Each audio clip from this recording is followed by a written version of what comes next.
Good afternoon and namaste to all. Let me start by telling you a story. This is a story of a phone call that I had with a friend of mine in Mumbai about an year and a half ago. And I could hear some chatter at the background of this call. And I heard somebody say something along the lines of, "Ye to zyada hi equity pooch raha hai."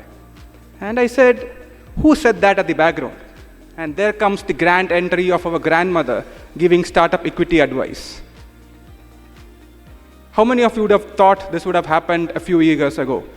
So what is really happening within the Indian entrepreneurship ecosystem is a real cultural mindset shift change around how we are looking at entrepreneurship, engaging with entrepreneurship and all of it, thanks partly to reality shows like Shark Tank India, which was what was happening in this particular story, and thanks to Buildathon and hackathons like what we are in. That's the first main trend that we are seeing within the Indian entrepreneurship ecosystem.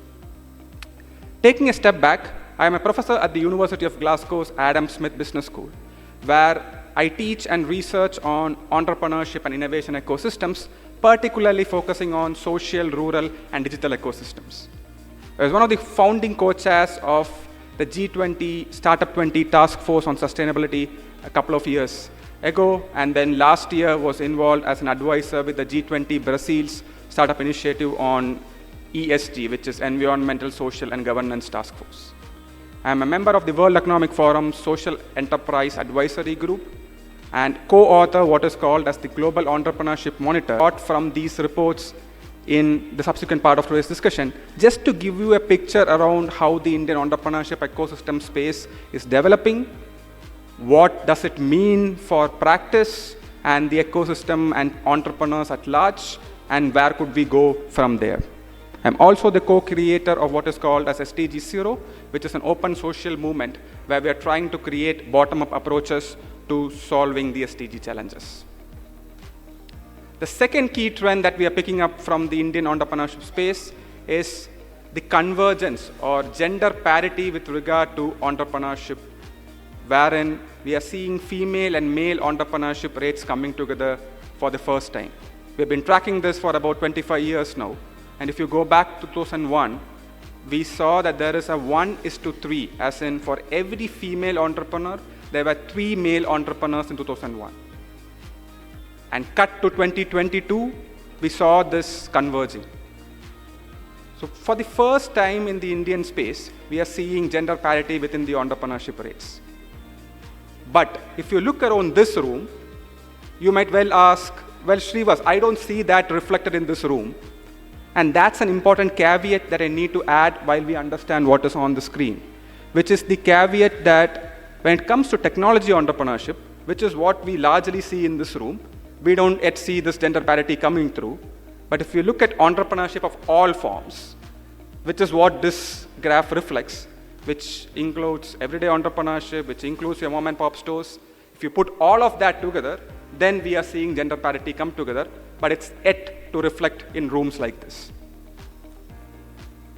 Again, if you look at this room, you might also feel that it's all the Gen Z kids and the 90s kids who are driving entrepreneurship in India. But that's not so either. If you look at the older generation, at least by age, which is the age group of 35 to 64, they are just 2 percentage points behind when it comes to starting up. The larger trend, essentially, is the fact that we are beginning to see inclusivity, both in terms of gender as well as in terms of age, getting reflected within the Indian entrepreneurship ecosystem space.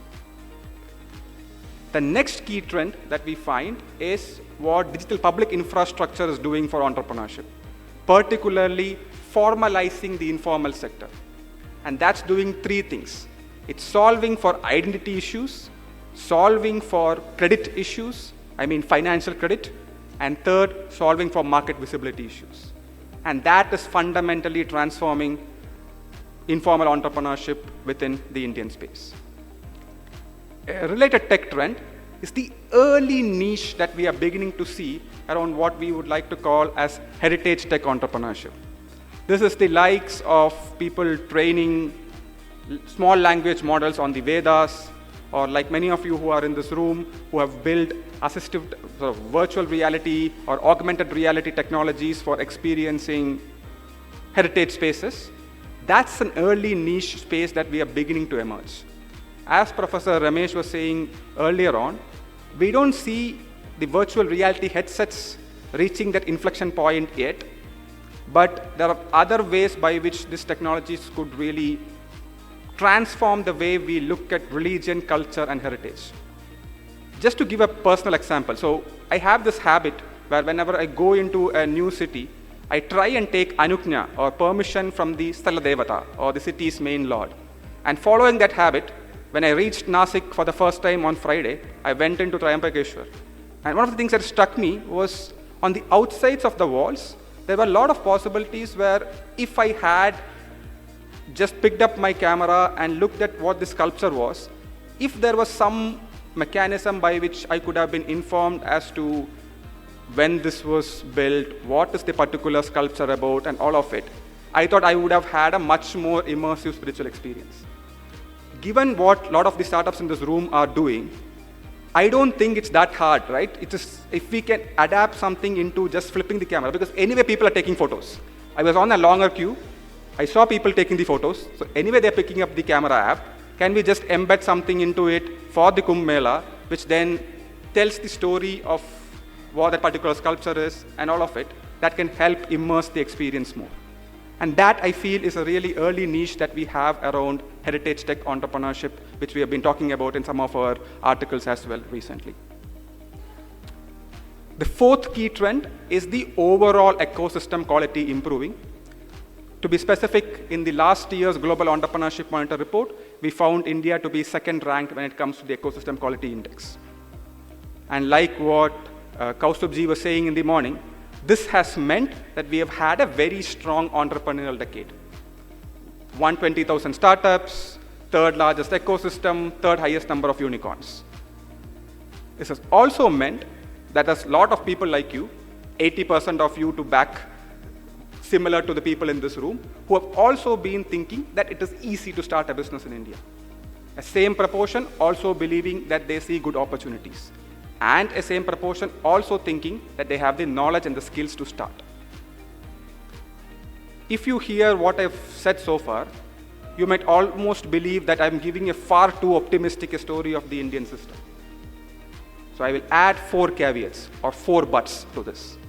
The first but is the but of fear of failure really hampering all this ease of starting business, having the knowledge and skills.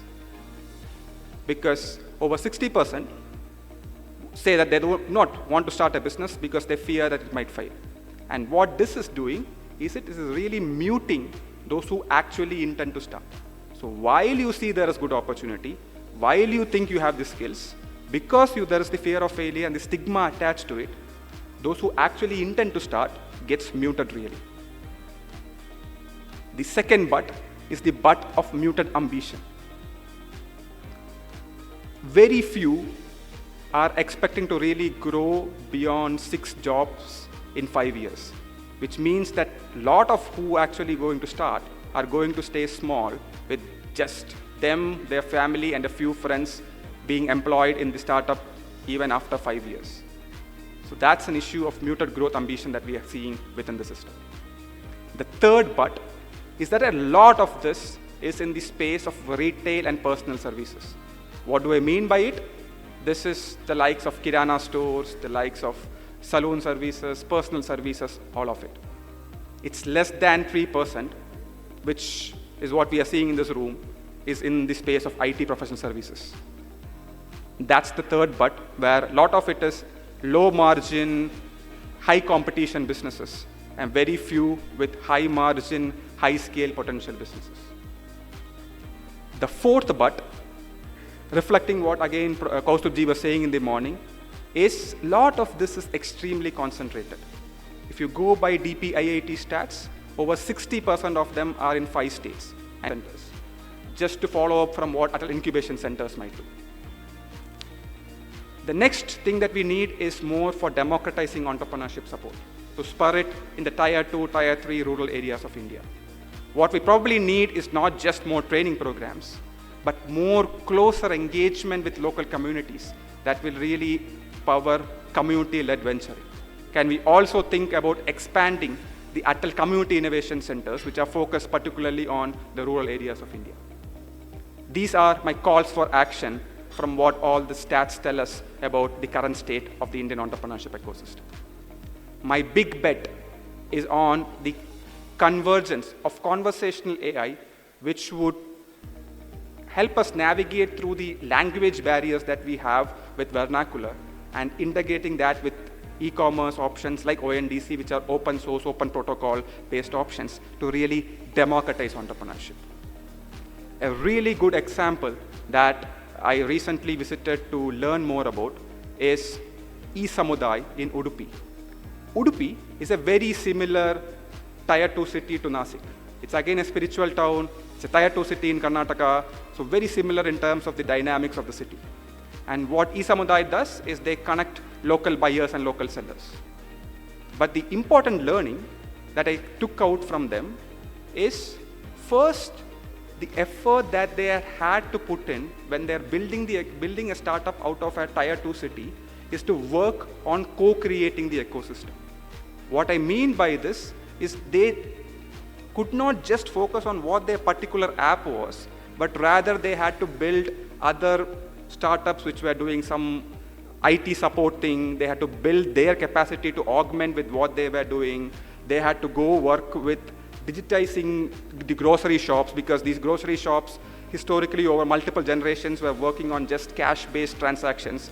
So they had to go work with grocers, understand what their inventory is, digitize all of them up. So they had to do a lot of things which in a Tier 1 city you would almost assume to be there. They had to go work on the ground to co-create a lot of the ecosystem around what they were doing. Second, they had to create local role models. And here, from some of the, again, interactions from yesterday, it was really interesting to understand how Revamp Moto became a local role model for the drone docking station that we see outside, and how the drone docking station startup became an inspiration for Drone Deco, which is the next one that you again see outside. So such local role modeling effects is another key thing that we need in the Tier 2 cities to really spur the ecosystem. Third is the importance of aligning with the local culture. So what they did in Udupi, for instance, is they would do local cultural events. And that became a mechanism of how the buyers realized about this app. And then some of them began to pull in small pots of money into investing in the app and investing in these small businesses itself. And then they also gave autonomy when they scaled from Udupi to other Tier 3 cities. So they've gone from Udupi to Bhimavaram and Kapu, which are Tier 3 cities in Andhra Pradesh. And what they've seen in that scaling up is giving autonomy to local entrepreneurial networks to the extent that they can even change the name of the brand. So it's not called e-Samudai in other places. When they went to Tanjavur, they called it as some local super.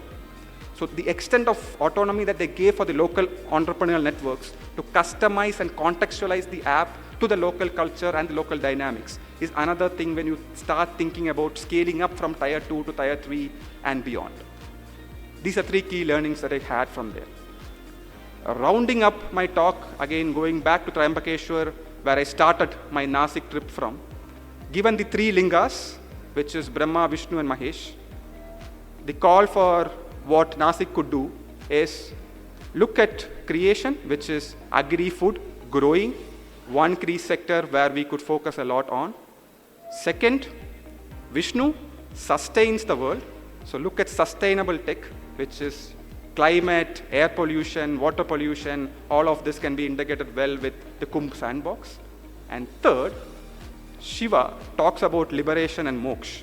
So heritage tech could well be your way of weaving the world of understanding and linking back to the roots of Indian heritage, getting people to realize the wow factor to it, and then get them into the path of the four Purusharthas, Dharma, Artha, Kama, Moksha, and that could well be the sandbox play for Nashik going forward. Thank you so much. Namaste.